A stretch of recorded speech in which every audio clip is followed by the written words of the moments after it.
Boa Nova, capítulo 20. Maria de Magdala.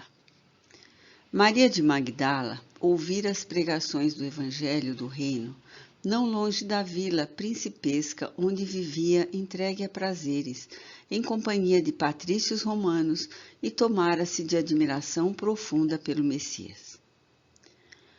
Que novo amor era aquele apregoado aos pescadores singelos por lábios tão divinos?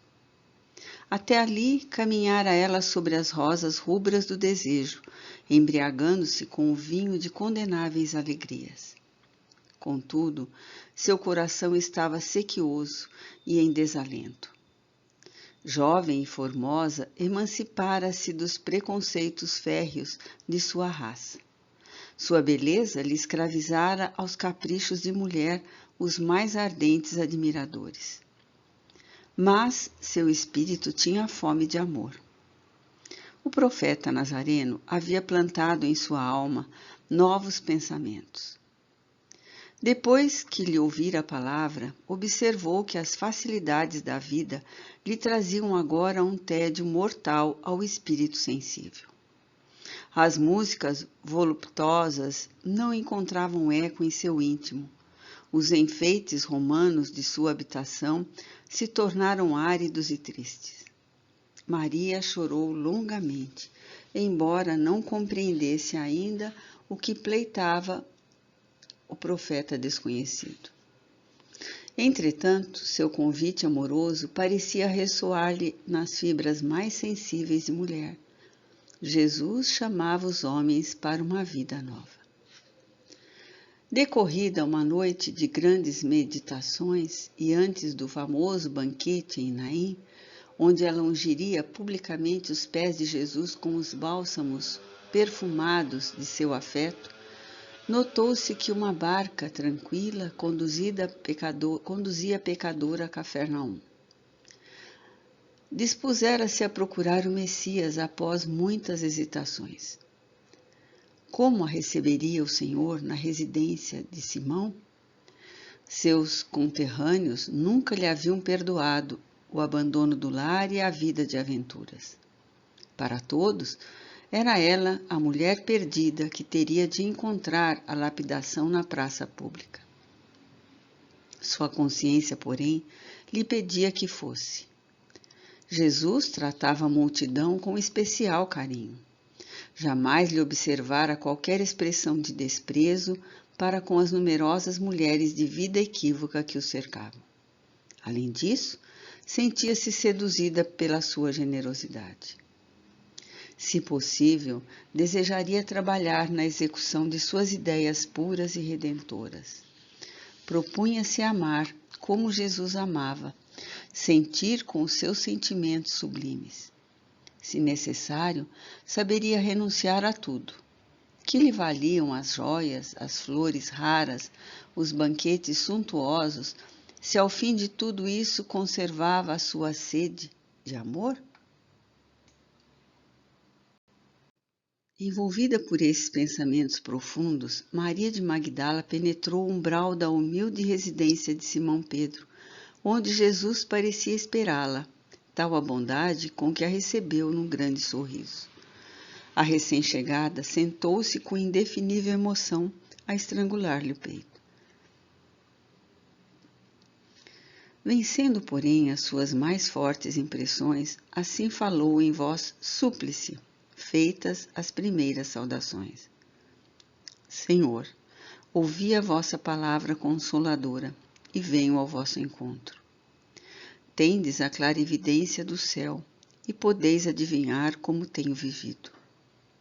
Sou uma filha do pecado. Todos me condenam.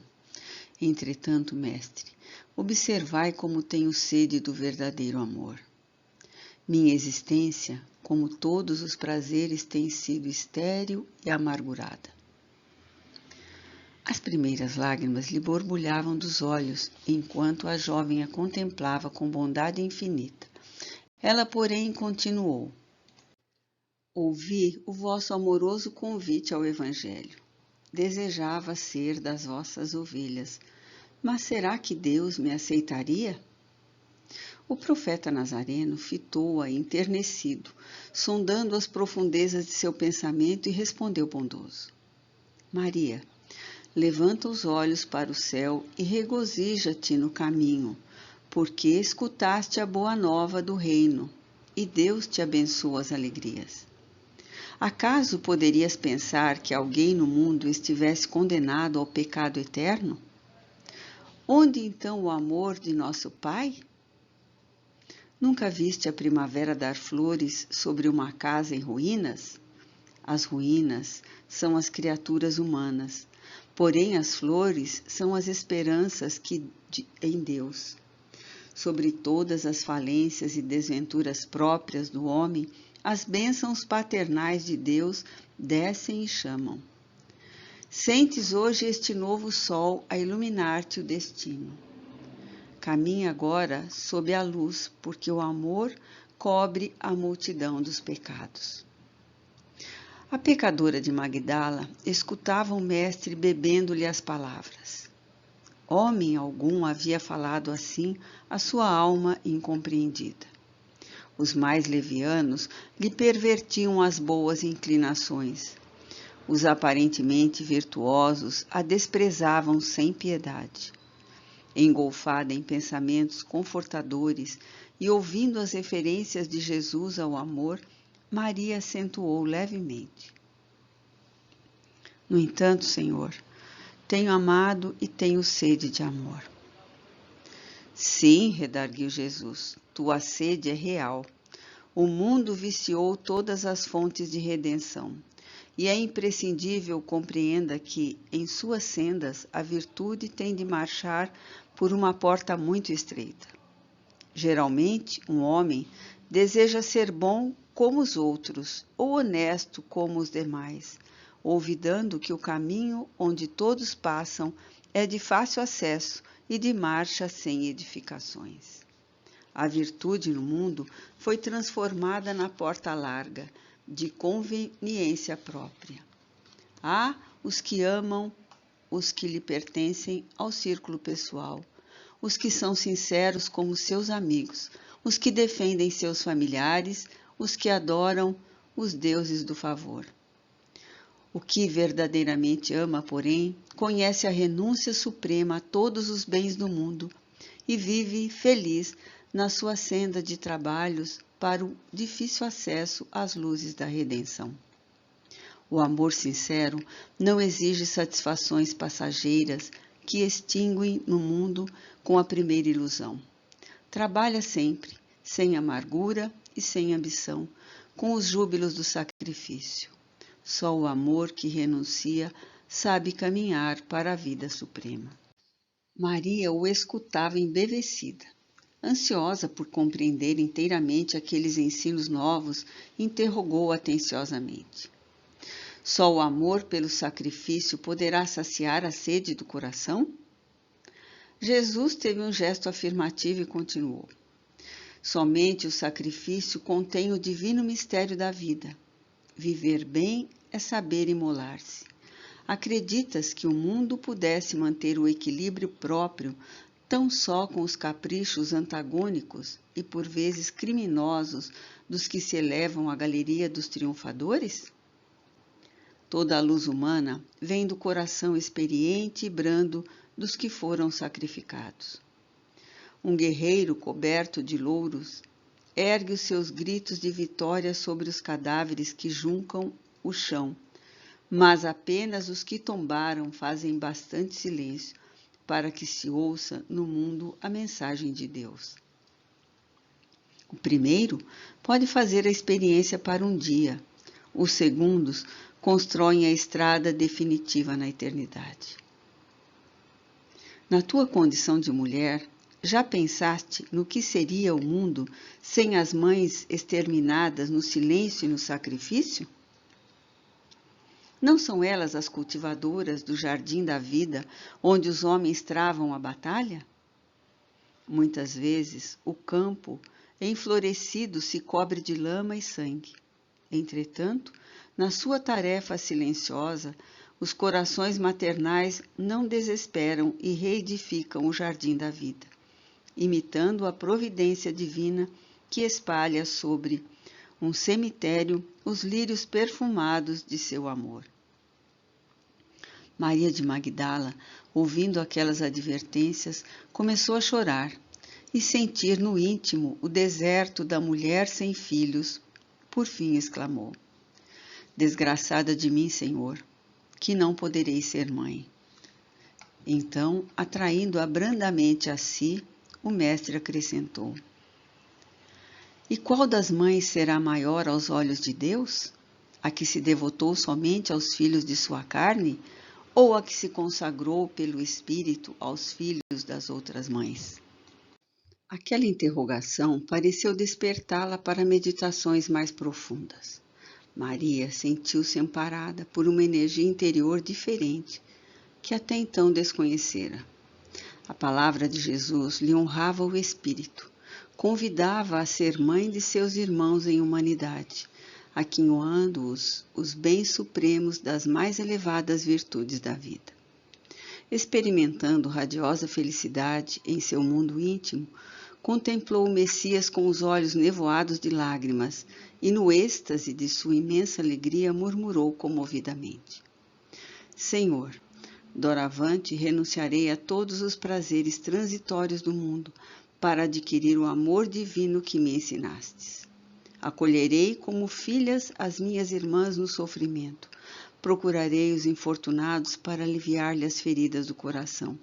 Estarei com os aleijados e leprosos. Nesse instante, Simão Pedro passou pelo aposento, demandando o interior, e a observou com certa estranheza. A convertida de Magdala lhe sentiu o olhar glacial, quase denotando desprezo, e já receosa de um dia perder a convivência do mestre, perguntou com interesse: Senhor, quando partires deste mundo, como ficaremos? Jesus compreendeu o motivo e o alcance de sua palavra e esclareceu: Certamente que partirei, mas estaremos eternamente reunidos em espírito. Quanto ao futuro, como o infinito de suas perspectivas, é necessário que cada um tome sua cruz em busca da porta estreita da redenção, colocando acima de tudo a fidelidade a Deus e, em segundo lugar, a perfeita confiança em si mesmo. Observando que Maria, ainda opressa pelo olhar estranho de Simão Pedro, se preparava a regressar, o mestre lhe sorriu com a bondade e disse: Vai, Maria, sacrifica-te e ama sempre. Longo é o caminho, difícil a jornada, estreita a porta, mas a fé remove os obstáculos. Nada temas, é preciso crer somente. Mais tarde, depois de sua gloriosa visão do Cristo ressuscitado, Maria de Magdala voltou de Jerusalém para a Galiléia, seguindo os passos dos companheiros queridos.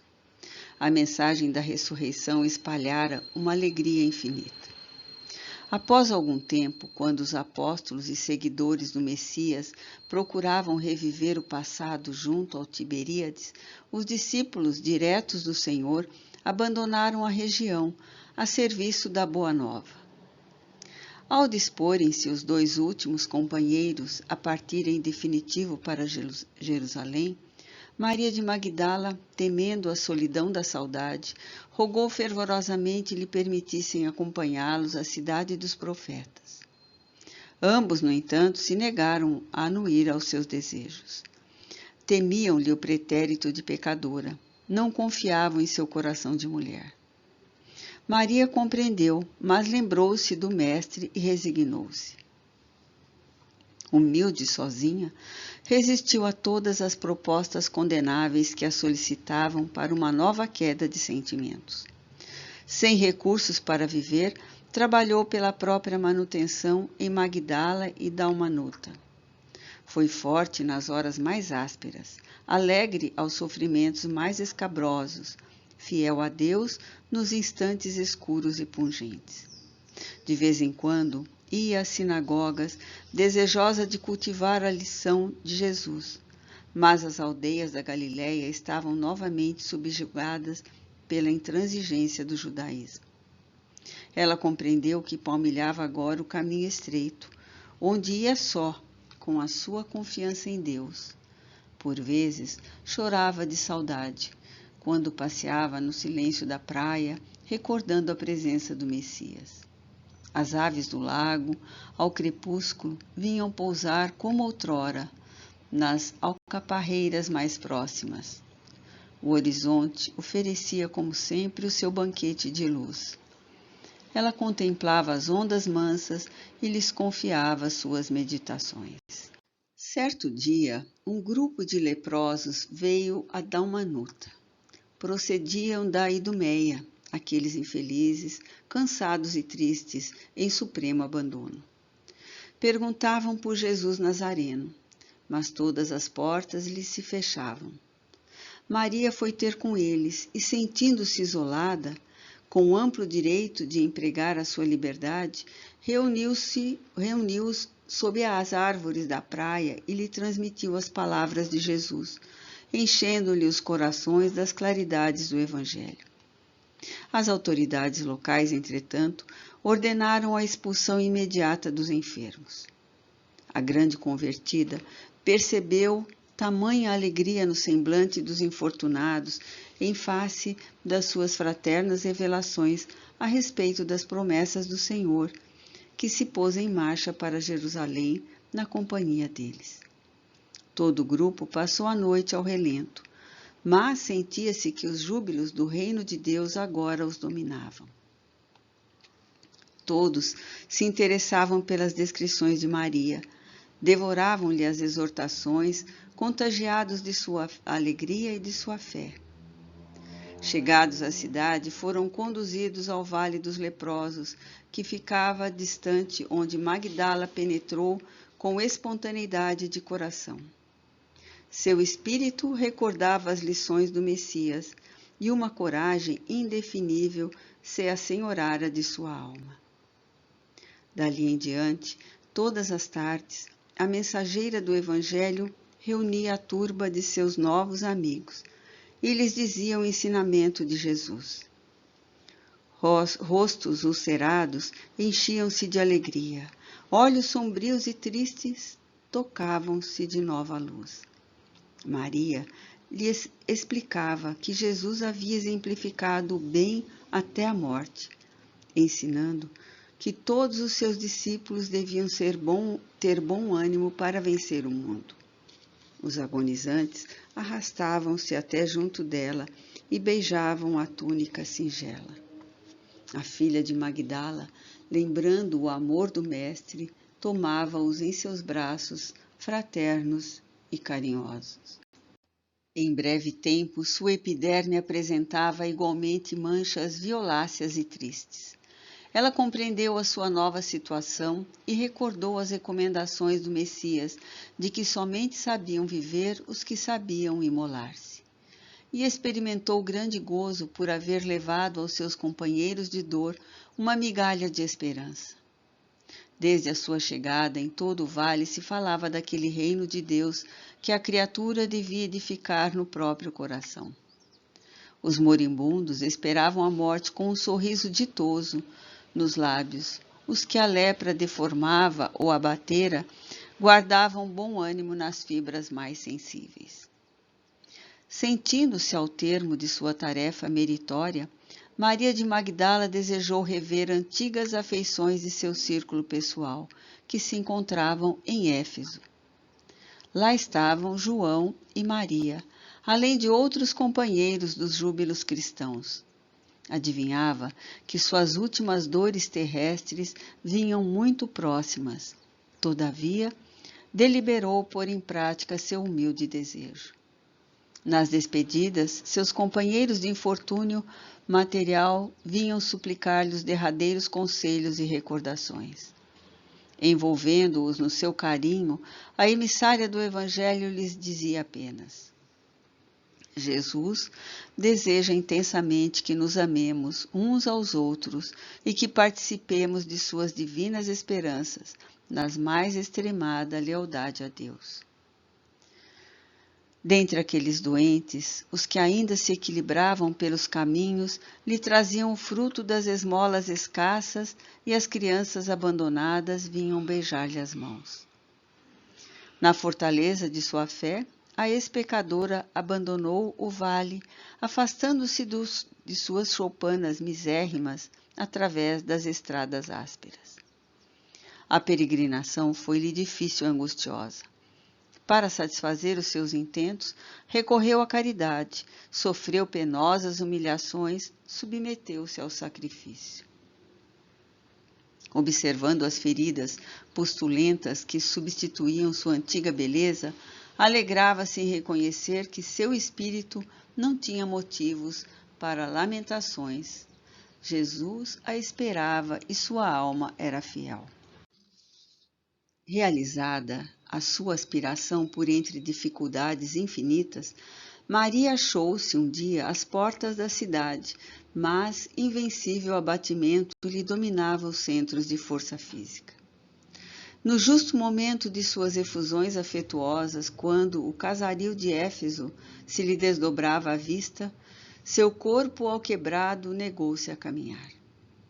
Uma modesta família de cristãos do subúrbio recolheu-a a uma tenda humilde por caridade. Madalena pôde ainda rever amizades bem caras, consoante seus desejos. Entretanto, por largos dias de padecimento, debateu-se entre a vida e a morte.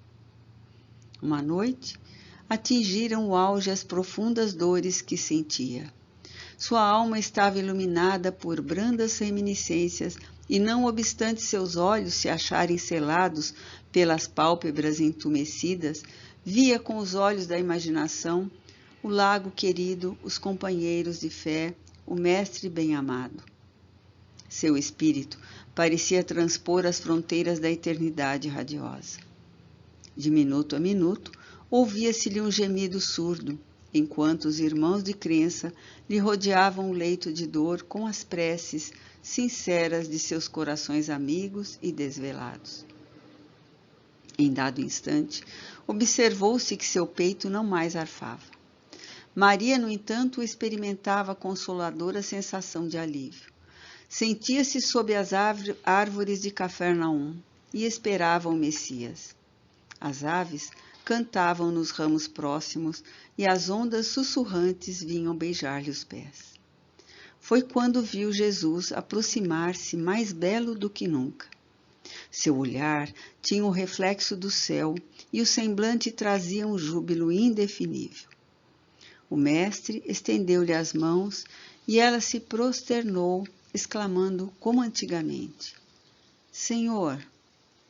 Jesus recolheu-a brandamente nos braços e murmurou: Maria, já passaste a porta estreita.